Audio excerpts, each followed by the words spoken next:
Back when I was a student nurse, I had an amazing experience. How many of you in here remember your first female catheterization? Not something that you forget, is it? It's my senior year, diploma school, 6 weeks to go. We're working as the free help in the hospital and doing our checkoffs, and they said, anybody want to do a female catheterization? Pick me, pick me. And I go up and introduce myself to the most pleasant 99-year-old woman, pleasantly confused. Strokes my ego by telling me, you're going to be an awesome, wonderful little nurse, you're wonderful. And I have to tell you, I'm feeling really good about this. I had absolutely no qualms. After all, I'd seen the video. I'd read the manual. I even did the return demonstration in the lab. I only had one concern. I had 3 instructors. 2 of them were awesome. The other one, though, used to teach through humiliation and embarrassment. And we lost so many students that year. But I bet everybody in here has had that person in their life who tried to put you in your place through humiliation and embarrassment and make you feel less than the amazing person that you are. So as I'm chatting with her, all of a sudden, in walks the dreaded instructor. I take a deep breath, and we start the procedure. And in this particular hospital, here's the procedure. You drape the patient appropriately, you raise the bed to a high position, and then you put a washcloth over their eyes. Because the last step in this particular hospital was to then flip a switch which turned on a beam of a searchlight.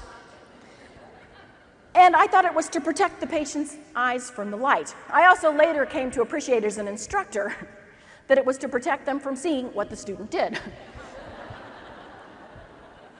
That doesn't help to protect them from what the student says. How many of you have ever heard that student trying to be encouraging, saying things like, "This is my first time. Hope it doesn't hurt." Very reassuring. So we had everything ready to go. I pull back the drape, and now is my first indication that the human anatomy looks absolutely nothing like the mannequin in the lab. I'm thinking, you gotta be kidding me. Where's the landmarks?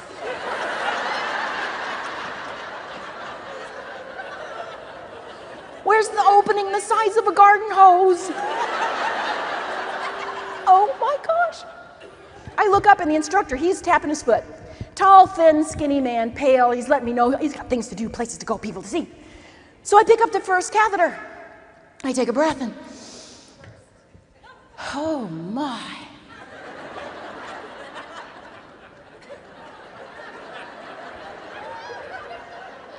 Oh.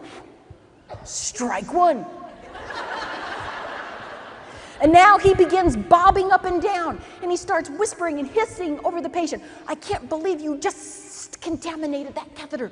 I'm going to have to open another catheter because you just made a stupid mistake.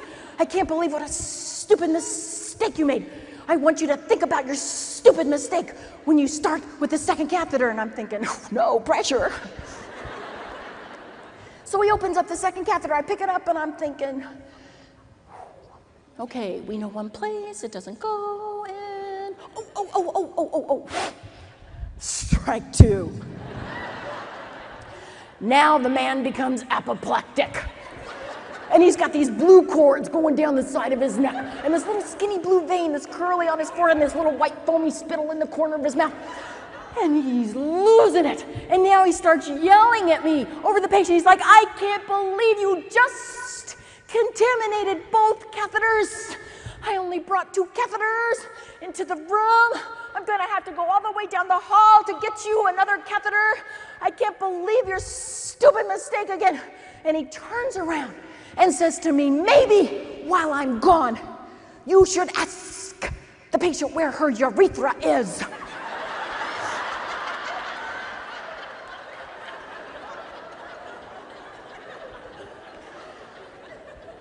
A little voice comes out from underneath the washcloth. She says, I don't know where it is.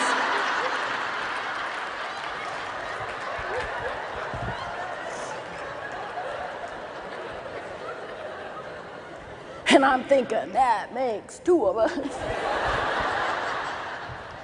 And upon hearing her comment, he became so incensed. He turns around, sticks his finger right in my face and says, "Don't you know where yours is?" And stormed from the room, leaving me in humiliation and embarrassment and a captive audience maintaining the sterile field. And I had time to think. And I'm going to tell you what I was thinking. How do I break it to my parents? With 6 weeks left of school, I'm not going to be a nurse. I'm too dumb. I'm too stupid. I'm a danger to mankind. He comes storming back in the room. I now have so many tears in my eyes, I can't see a thing. He whips open the third catheter. I pick it up.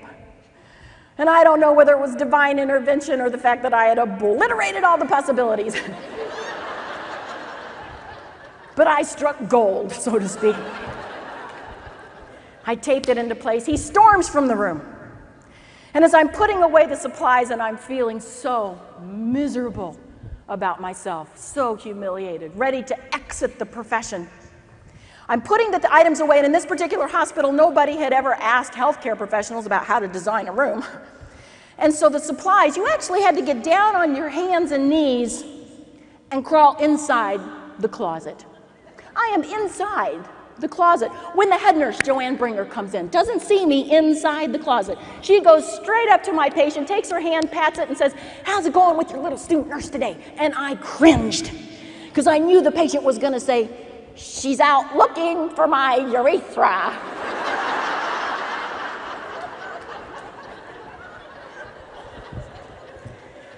But before I could say anything, and before she could say anything, the nurse speaks up and says, "You know, she's the best student we have on the floor. You're so lucky." And I'm going to tell you about divine intervention, because if she hadn't come in and said something to lift me up, even though she didn't even know I was there, I can tell you where I'd be today. I'd be in Hannibal, Missouri.